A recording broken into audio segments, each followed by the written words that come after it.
Donc maintenant, ça va être doublage de toutes les bandes aujourd'hui. Ce que j'ai fait, comme j'ai pas encore doublé mes vis, j'ai fait là ce matin un contrôle de toutes mes vis, savoir si elles étaient toutes bien vissées. Donc tu vois, par exemple, j'ai refait le tour, heureusement, il y en avait vraiment une paire qui n'était pas vissée complètement. J'avais pas fait mon contrôle après la pose de chaque plaque, donc j'ai fait un contrôle général là après. Il y en avait une paire qui manquait d'être vissée un petit peu. Et aussi, il y a, complètement, il y a carrément des plaques qui étaient vissées qu'à moitié, quoi. Mais là, ça se comprend, c'est par exemple, c'est celle-ci. Ça, je l'ai fait il y a 1 an et demi, hein, quand on a emménagé. Je l'avais fait provisoirement et du coup j'avais pas mis les vis là et là. Bon, c'est tout, hein, ça arrive. Hein. J'avais sauté une paire de rails à des moments, j'ai remis les vis. Mais voilà, le petit contrôle avant de doubler tes vis, comme ça au moins tu es tranquille. Au moment où tu es en train d'enduire, tu enduis. Tu t'arrêtes pas toutes les 5 minutes. Moi, sache aussi, je t'ai pas dit hier, mais quand tu fais tes enduits, balade-toi toujours avec un tournevis. Tu vois, moi j'ai un PH2 qui est bien enduit. Celui-là, il me sert vraiment quand je fais les enduits. Il est toujours dans ma poche. Comme ça, quand il y a une vis qui est mal serrée, qui est mal vissée, au moment où tu fais des bandes, tu n'as pas besoin de tout lâcher, d'aller reprendre la visseuse ou de chercher un tournevis. Tu le mets dans ta poche et au moins, tu es tranquille. Ça t'évite de courir à droite et à gauche. Donc là, ce matin, on va doubler les bandes. Donc, première chose à faire, organisation. Qu'est-ce qu'il faut que tu doubles en premier? Tout ce que tu vas devoir doubler en premier, ça va être tes bords amincis. Ne commence pas à vouloir doubler tes queuilles. Tu vois, si tu doubles là, cela, ça va t'embêter pour pouvoir venir doubler ici. Donc on va s'occuper de tous les bords amincis en premier, comme ça le temps que ça sèche ce matin, cet après-midi, je pourrai revenir par-dessus pour faire tout le doublage de mes queuillis intérieurs, donc plafond, entre plafond et mur à mur. Ensuite, dans les bords amincis, c'est pareil. Il y a une organisation à avoir parce que j'ai utilisé de la plaque en 4 bords amincis. Même si toi tu ne l'utilises pas en 4 bords amincis, c'est pas grave, ça va être le même principe, je vais t'expliquer. Là, ici, donc plaque en 4 bords amincis. Tu as un bord aminci de chaque côté, plus un en bas et un en haut. Il faut savoir que le bord aminci qui est sur la largeur de ta plaque, il est plus fin que celui-ci. Donc, il va demander une charge en plus au moins.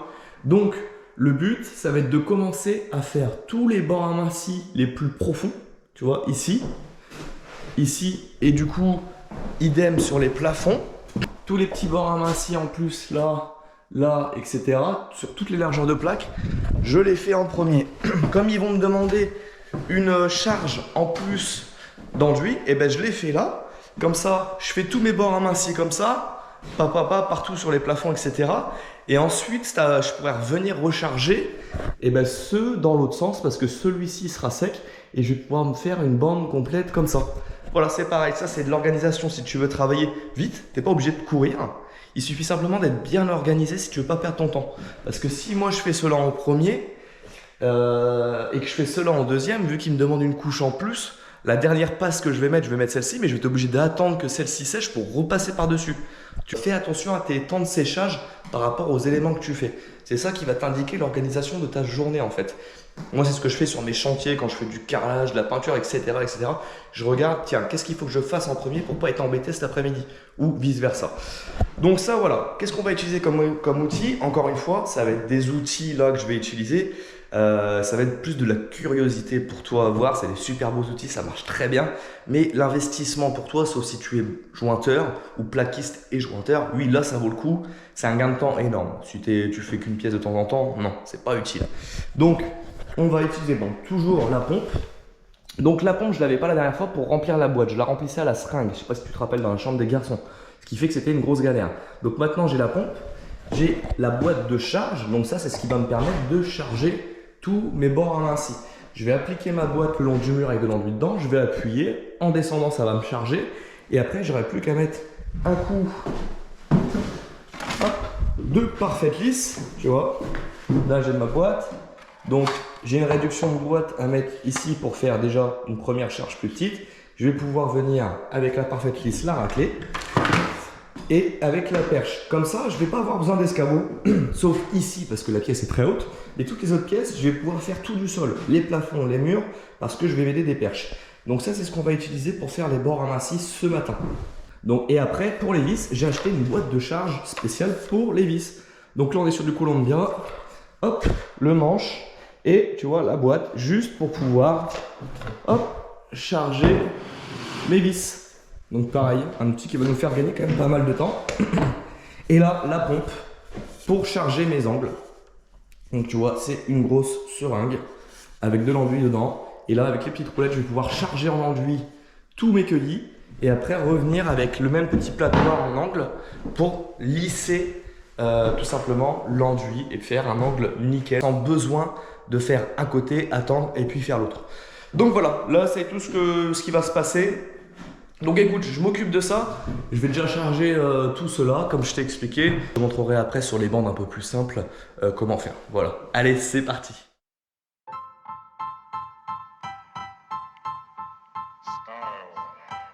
Bon allez, je vais commencer à utiliser les boîtes. Je te cache pas, tu vois, je les ai déjà doublées.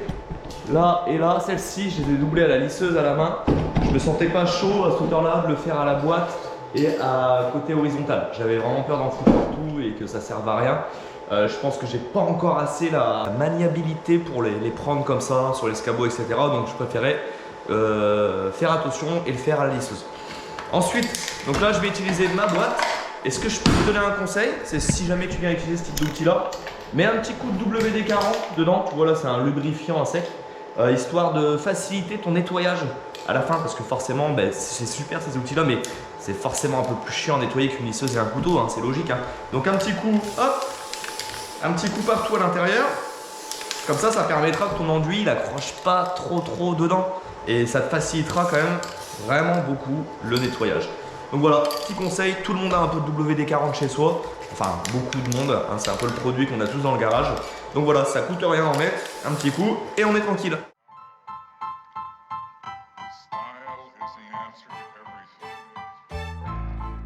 Donc ce qu'il faut que tu contrôles déjà, c'est ton frein. En fait, tu as ton frein ici à contrôler. C'est le plus dur parce que c'est ce qui te permet de maintenir l'angle, tu vois, de ta boîte. Quand tu freines, tu gardes l'angle que tu veux. Et c'est ça le plus chiant, on va dire. Donc, tu joues avec ça. Tu fais aussi le bon enduit qu'il faut. Une fois que tu es bien, tu viens, tu te plaques, tu lâches le frein, tu descends. Hop, hop, tu relâches, tu retiens le frein. Tu viens trop plaquer et tu remontes. Hop. Et là tu refais ça sur toutes tes bandes, tu en fais une paire d'un coup.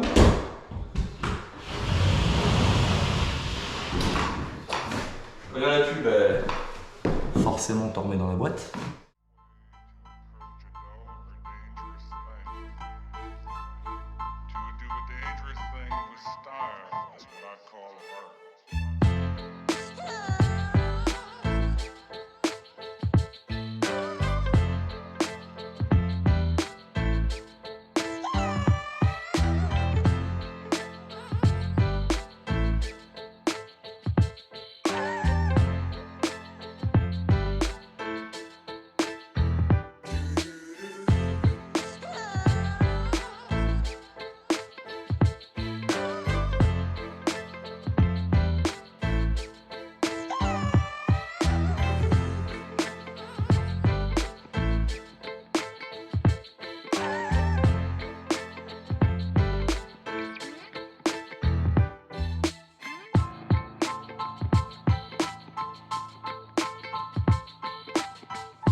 Bon, ça y est, toutes les bandes à joints de bord amincis sont tous chargées. Donc tu vois, c'est cool, j'aime bien, ça fait bien droit, bien linéaire.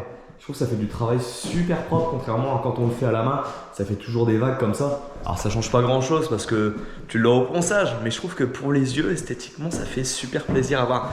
Donc j'ai profité aussi des fois de mes fins de pot. Quand je faisais mes enduits, tu sais, la pompe, il lui faut toujours quand même un restant d'enduit. Quand il n'y en a plus assez, bah, elle pompe plus. Donc je profitais de ces fins de pot, et puis tu vois, j'en ai profité pour faire tous mes encadrements. Par exemple de fenêtres, tous mes angles, une paire d'angles, etc. Il m'en restait encore un peu, mais j'en ai fait une partie. Au cas où tu te poses la question, je fais pas les bas de fenêtre parce qu'après je vais les rhabiller avec le sol qu'on va remettre ici. Donc j'ai collé ma bande, c'est très bien, je vais pas recharger par-dessus. Je vais pas m'amuser si tu veux à poncer pour rien. Je te montre un petit peu de l'autre côté. Donc tu vois, voilà, même les plafonds. Hein. Les plafonds c'est hyper propre. Hein. Franchement le résultat il est juste top. Moi je kiffe ce type de finition là, c'est super beau. Donc bah écoute, comme on est en fin de matinée et qu'il me reste de l'enduit, ce que je vais faire, bah, c'est que maintenant je vais faire les vis, pardon. Je vais pas attaquer tout de suite à faire tous les cueillis parce que bah, j'ai pas envie d'abîmer j'ai pas envie de salir le matériel avant de manger, on va dire plutôt. Donc bah écoute, hein, même principe pour la boîte à vis. Tu la remplis à l'aide de la pompe. Et puis après, bah, tu viens simplement hop, mettre un petit coup comme ça dessus. Pareil, c'est quand même gain de temps. Tu fais tes lignes d'un coup et tu fais des lignes propres. Donc voilà. Et bah écoute, allez, c'est parti, je me lance là-dessus.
Bon allez, c'est parti pour la dernière étape de la journée, ça va être de faire tous les cueillis. Donc les cueillis, c'est les angles rentrants. Et pour ça, on va se servir de ça. Donc comme je t'expliquais tout à l'heure, c'est une grosse seringue en fait. Tu viens prendre ton enduit avec, donc tu retires la tête ici, tu plonges la tête dans le seau, hop, tu tires dessus, ça te pompe l'enduit à l'intérieur. Après, tu viens remettre ta tête ici. Et en fait, là, tu vois, en appuyant sur la seringue et en bougeant, ça va te déposer l'enduit qu'il te faut dans ton cueilli. Et après, tu n'auras plus qu'à mettre un petit coup de lame. Donc, c'est la même que j'ai utilisée pour les bandes, mais en plus large. En fait, pour pouvoir, du coup, doubler correctement sur une grosse largeur. Et comme je t'ai dit, ce qui est bien, c'est que tu fais tes deux angles en même temps sans creuser ton angle. Et ça, c'est top. Donc là, c'est parti. Je vais prendre mon enduit et puis on va tester ça.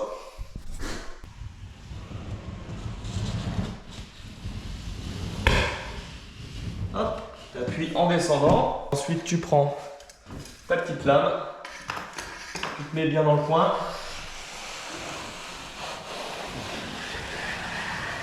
Hop.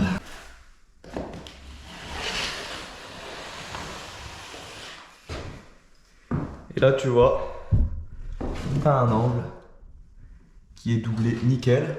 Donc, tu peux remettre un petit coup si tu veux. Et puis après, le surplus à côté, là, tu vois, qui dépasse, tu viens simplement le racler avec ton couteau. Mais au moins, quand tu le racles, tu n'es pas obligé de venir jusqu'à ton angle. Voilà, et là, on a un truc qui est vraiment parfait. Donc, je répète ça maintenant dans tous les cueillis de l'étage.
lendemain, tout est fait, tout est doublé, tous les angles sont faits, donc ça c'est plutôt cool, c'est une bonne nouvelle. Maintenant, il me reste plus qu'à redoubler encore au moins une fois. Je vais voir un peu comment ça se passe, s'il y a besoin de redoubler une deuxième fois, mais logiquement, je redouble encore toutes mes bandes une fois et ça sera bon, sauf les cueillis, parce que grâce aux outils que j'ai utilisés, en fait, ça te met une très bonne charge dessus, et du coup, tu as besoin de les faire en charge qu'une seule fois. Donc ça, c'est plutôt cool. Donc là, je vais refaire tous mes bords amincis, mes cornières extérieures, encore un petit coup, et puis ça sera bon. On pourra passer au ponçage. Donc, je vais pas trop montrer tout, je vais pas trop filmer, ça sert à rien. Je vais te remontrer encore une fois ce que je viens de faire là.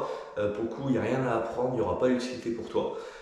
Donc, ce qu'on va faire, c'est qu'on va essayer de tenter un petit tour de magie, tu vois. Je vais essayer de claquer les doigts comme ça, et on va voir si en claquant des doigts, boum, t'arrives de l'autre côté très vite.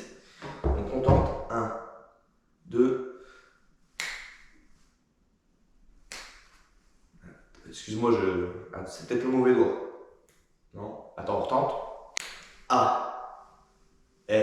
Tu vois? Ça a marché, c'est pas compliqué. Tu claques des doigts, tout est redoublé. Je t'ai dit, les bandes, c'est super facile. Donc non, ça y est, tu vois, tout a été redoublé. Donc j'ai passé une petite partie de la journée hier à le faire. J'ai redoublé 2 fois de plus tout ce qui était bord aminci. Une fois, ça aurait peut-être été jouable, mais je préférais sécuriser la chose et repasser 2 fois. Sachant qu'avec les boîtes de charge, ça va plutôt vite. Donc les étapes que j'ai fait, c'est coller la bande et charger en tout 3 fois. Au moins, je suis sûr qu'au ponçage, je ne serai pas embêté. Et pareil, après l'enduit de finition, je suis sûr et certain de ne pas avoir de creux au niveau de mes bandes à joint. Donc pareil, mes vis, je les ai doublées en tout 3 fois. Comme ça, toi, tu vas un peu savoir du coup combien de fois il faut que tu doubles tes joints ou tes vis pour avoir un résultat satisfaisant. Mais après, pour toi le voir, écoute, c'est pas compliqué. Tu passes tout simplement ta main et tu regardes si ça fait pas un creux, ou tu poses quelque chose de plat dessus. Et si tu vois qu'il y a un petit creux au niveau de ta règle, de ta lisseuse ou autre, et bien là, à ce moment-là, s'il y a un creux, tu recharges. Mais là, quand tu passes ta main, et bien écoute, moi je sens pas du tout de bande, pas du tout de creux. Donc je sais qu'une fois que je vais poncer, ça va être top. Deuxième chose, pour moi aujourd'hui, c'est le jour de te souhaiter une bonne année. 1er janvier 2023, bonne année tout le monde, il est 10h, donc écoute, qu'est-ce qu'il y a de mieux je trouve que de commencer l'année par du ponçage? Il n'y a rien de mieux. Il n'y a rien de mieux. Non, c'est pas vrai. C'est pas vrai. En vrai, je suis dégoûté. Mais le ponçage, c'est l'étape chiante. Mais malheureusement, il faut y passer. Donc, je vais passer au ponçage, je t'explique comment je procède, et puis c'est parti pour tout l'étage. Donc voilà, ça y est, j'ai ramené tout le matériel nécessaire. Donc forcément, pour faciliter la vie, si tu as une girafe, une ponceuse girafe, avec, tu vois, un disque assez gros, et forcément le bras pour pouvoir aller poncer ton plafond et tes murs sans t'embêter, une petite ponceuse en 150, et éviter de prendre un escabeau ou autre, et ben tu vois, quand tu as ce type de produit, c'est vraiment top. Donc, je vais essayer de poncer du coup avec ça. Ça, forcément, tu le cumules avec ton aspirateur. Comme ça, en termes de poussière, t'es bien. Pas besoin de mettre le masque à poussière parce que sincèrement, si tu as le bon aspirateur qui va avec, tu as vraiment zéro poussière. Tu en as un petit peu qui retombe si tu veux, mais tu n'as pas de poussière volatile de partout. Donc ça, le masque anti-bruit, parce que forcément, tu ponces, ça dure un moment, au bout d'un moment, tu en as un peu plein de choux. Et puis après, en termes de papier à poncer, moi je vais y aller au 180. Normalement, ça devrait être pas trop mal parce que c'est censé être un enduit à ponçage facile. Donc après, si c'est pas le cas, si tu prends un enduit qui tire vite, donc si tu t'amuses à faire avec un PR2, donc un enduit à prise rapide en 2 heures, plus ton enduit tire vite, plus il va être dur à poncer. Plus tu prends un enduit lent, plus il va être simple à poncer. Là, on est sur un enduit qui sèche en 3 heures, le tout prêt, et après j'ai dû utiliser une autre marque parce que j'en avais plus. Et comme c'était des vacances, enfin comme c'est toujours les vacances, le problème c'est que tout est fermé, donc j'ai dû repartir sur une autre marque. Et c'était un séchage 4 heures. Donc dans la logique, c'était écrit ponçage facile, j'espère que c'est le cas, parce que le tout prêt que j'utilisais au début, lui je sais qu'il se ponçait super facilement. Et j'espère réellement que celui-ci aussi c'est bon, parce qu'il ne me reste plus qu'un disque en 150. On est dimanche, on est le 1er janvier, pour te dire que c'est mort si je veux en acheter un. Donc, disque en 180 à girafe. Pour poncer, je te montre comment on fait. Donc je vais te faire le geste avec le disque.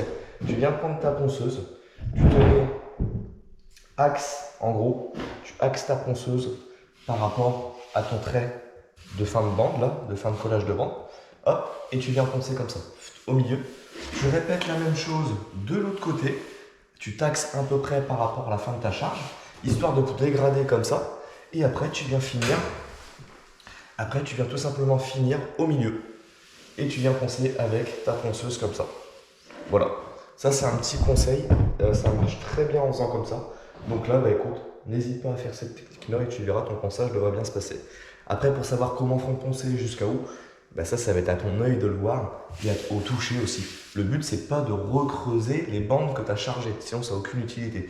C'est vraiment d'aplanir tout ton support un maximum pour que tu aies quelque chose de propre. Donc là, les vis, c'est pareil. Ce qu'il faut surtout, c'est ne pas avoir de petites choses comme ça qui dépassent. Alors, c'est pas grand chose, c'est 0,2 mm, mais c'est important de le faire. Sache que moi, après, je vais faire un enduit de finition complet. Mais même si tu fais un enduit de finition complet, tu ponces tes bandes avant s'il te plaît. Parce qu'en fait, tu vas avoir plein de trucs sur ton placo. Tu vois, c'est ce style-là, par exemple. Hein. Il faut tout poncer tes bandes. Parce que ton enduit de finition, lui, il n'est pas assez épais pour reprendre tous les défauts de charge que tu as pu faire sur tes bandes. Donc ça, c'est vraiment très, très important. Tu fais un bon ponçage. Encore une fois, une bonne préparation. Quand tu as une bonne préparation, tu as tout qui va bien par la suite. Voilà, important. Bon allez, c'est pas le tout, mais il faut bosser.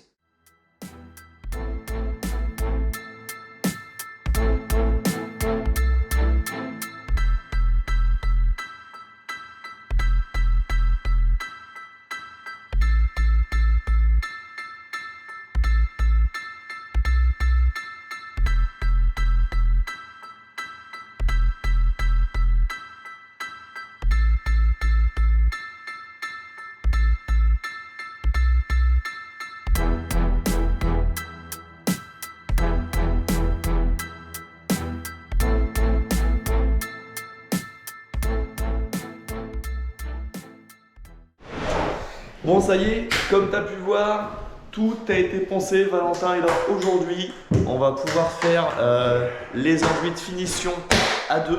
C'est quand même beaucoup plus simple. Comme j'avais fait avec Chéri pour le rez-de-chaussée, il y en a un qui passe le rouleau pour enduire et l'autre qui lisse. Mais je vais te montrer tout ça. Donc là, tout a été complètement poncé hier. Tu vois, comme ça, on est tranquille et on part sur une base propre et saine aujourd'hui. Donc là, on va travailler avec l'enduit bagarre. Alors c'est un enduit qui va super bien en enduit de finition pour pouvoir bâtir un support nickel et propre. Donc tu vois, garnissant et finition, c'est le bagarre Airlist G. Depuis que je le travaille, je t'avoue que je travaille qu'avec ça parce qu'il va vraiment très très bien. Maintenant la petite chose, comme nous on va le passer avec un rouleau que je vais te montrer tout de suite. Donc on va travailler avec ce type de rouleau qui est un rouleau spécial pour enduit. Donc tu vois, c'est un rouleau avec des poils, je sais pas en quelle matière c'est, mais ça te permet en fait d'avoir de l'enduit et de pouvoir lui mettre de la charge. Ça ressemble beaucoup aussi à un rouleau de façade, mais là c'est vraiment spécifique enduit de finition. Donc le but c'est de tremper son rouleau, mais le seul truc c'est que pour le passer au rouleau, la matière, elle est encore peut-être un petit peu, peut-être pas assez fluide. Donc on remet toujours un petit peu d'eau dedans, on leur dilue un petit peu pour aider l'accroche de l'enduit sur le rouleau et après sur la pose du placo. Je te disais, voilà, tu prends ton rouleau, tu te trempes dedans et tu viens le mettre sur ton mur, mais on va te montrer, on te montrera ça quand on sera sur un mur. Là, ce qu'on va faire, c'est qu'on va s'attaquer tout de suite au plafond.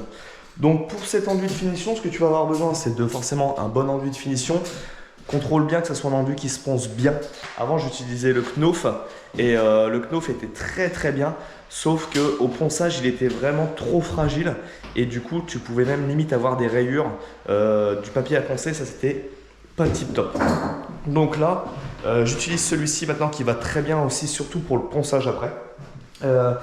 Les outils à utiliser, donc enduit, le rouleau. Donc là, on a aussi une perche pour pouvoir être à hauteur, ne pas avoir besoin de l'escabeau pour mettre ton enduit. Et surtout, le gros plus, c'est ça, la parfaite lisse. La parfaite lisse, pour les enduits de finition, c'est vraiment la lame qui est parfaite pour ça. Parce qu'en fait, elle reste elle est un peu souple, tu vois. Elle est un peu souple, elle est très très fine. Et du coup, quand tu vas venir juste lisser ton enduit pour retirer en fait, le dessin qu'il va te faire avec le rouleau, c'est vraiment nickel. Ça te fait un résultat qui est vraiment au top, mais c'est incroyable. Donc là, on va se lancer là-dessus. On va le rediluer un petit peu, hein, pas énorme. Tu vois, on va prendre une éponge, on va l'essorer dedans et c'est tout. Je sais pas combien ça représente, j'ai jamais fait le calcul. Mais voilà, au moins tu sais que c'est mieux de le diluer un petit peu quand tu le fais au rouleau. Donc on se lance là-dessus, on fait la dilution. Et puis bah écoute, là il n'y a plus qu'à appliquer. Moi j'ai dépoussiéré le support pour avoir une bonne accroche pour l'enduit de finition. Et puis voilà, c'est parti.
Donc là, je t'avais dit qu'on t'expliquerait, donc c'est reparti.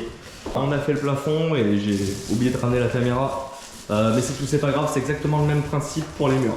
Donc le but, c'est de venir chercher ton enduit avec ton rouleau du coup spécifique pour ça. N'hésite pas, tu vois, à le tartiner, tu le roules pour récupérer de la matière. Et la matière, après, eh ben, tu viens l'étaler, tu vois, dans un premier temps grossièrement. Et après, tu l'étires. Ce qui est très important, c'est que ça soit vraiment très homogène, qu'on ait vraiment la même régularité partout d'enduit. Tu n'aies pas plus d'épaisseur d'enduit ici que là, tu vois, pour vraiment te faciliter le moment où tu vas venir en fait lisser ton enduit. Donc tu vois, ça te fait une forme de crépi, hein, en fait, tout simplement. Et ça va t'aider déjà à bien le réguler, ton rouleau. Ça va te mettre ce qu'il faut, pile poil. Donc tu peux charger plus ou moins, hein. C'est à toi de savoir. Nous, généralement, ce qu'on fait, sur une hauteur entre 2,30 m et 2,60 m, on fait un remplissage de rouleau égale une ligne d'enduit. En fait, tout simplement, tu fais simplement sur la largeur de ton rouleau, ça équivaut à un remplissage dans le seau. Et ça va te permettre, en ayant cette technique-là, de mettre toujours exactement la même proportion d'enduit sur tout ton mur. Comme ça, au moment du lissage, eh ben, ça va vraiment faciliter ton lissage d'enduit tout simplement. Donc tu viens t'arrêter à 5 cm de ton mur à peu près, viens pas coller pour éviter d'abîmer ce que tu as déjà fait ou remettre de l'enduit dessus. Donc après ce que tu fais, tu prends tes parfaites lisses. Moi je travaille à la 60, j'ai l'habitude, tu peux aussi le faire à la 45, c'est peut-être plus facile pour les premières fois. Ensuite, je travaille toujours avec plusieurs lames différentes. Là on a une 25, ça existe des 15, des 5, des 10. Mais essaye d'en avoir toujours une plus petite pour faire tout le tour de tes prises par exemple, là où c'est un petit peu embêtant. Donc là je vais te montrer la grande. Comment tu dois procéder. Donc là déjà, comme il t'en manque là-bas, ce que tu fais c'est que tu mets toujours un premier coup de lissage, grossier en fait. Et ce que tu as récupéré, en fait il t'en reste toujours un tout petit peu. Ce que tu as récupéré, eh ben, tu viens t'en servir tout simplement pour combler ton manque en fait. Donc là on voit qu'il y a un petit poil de charge d'enduit, on arrive à le récupérer. Et là je refais pareil, dans ce sens-là. Je viens chercher le surplus. Et je viens le ramener à mon angle. J'en profite pour mettre un coup horizontalement. Et je fais ça sur toute la hauteur de mur. Quand tu pars de ton angle, tu fais attention de ne pas venir abîmer ce que tu as déjà fait. Donc tu la poses délicatement. Hop. Là tu viens prendre ta petite lame pour faire, comme je te disais, autour des prises.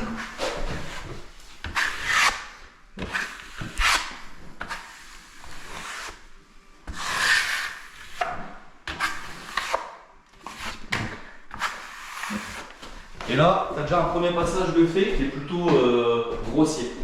Et ensuite, tu viens finir en te mettant un coup dans l'autre sens. Tu vois, hop. Essaye de faire des grands mouvements, des grands gestes, les plus grandes longueurs que tu peux, pour éviter d'avoir trop de sardines. Là tu repars, là tu refais dans l'autre sens, tu retournes jusqu'à ton raccord.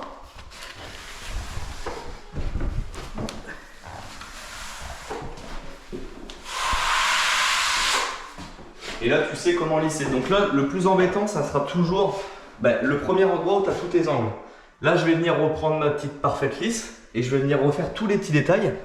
Mais quand tu enchaînes après tout ton mur comme ça, il y a juste au niveau de ton plafond qu'il faut que tu fasses attention. Et une fois que c'est parti, t'enchaînes tout simplement. Donc voilà, une bonne chose de faite. Par contre, bon, on s'y remet parce qu'on va éviter que ça sèche. Et quand tu réenduis, tu remets de l'enduit avec ton rouleau sur la partie qui n'est pas faite. N'hésite pas à venir mordre 5 ou 10 cm sur ce que tu as déjà fait pour éviter que tu aies un manque là entre tes deux parties d'enduit en fait, tout simplement. Bon allez, on s'y remet.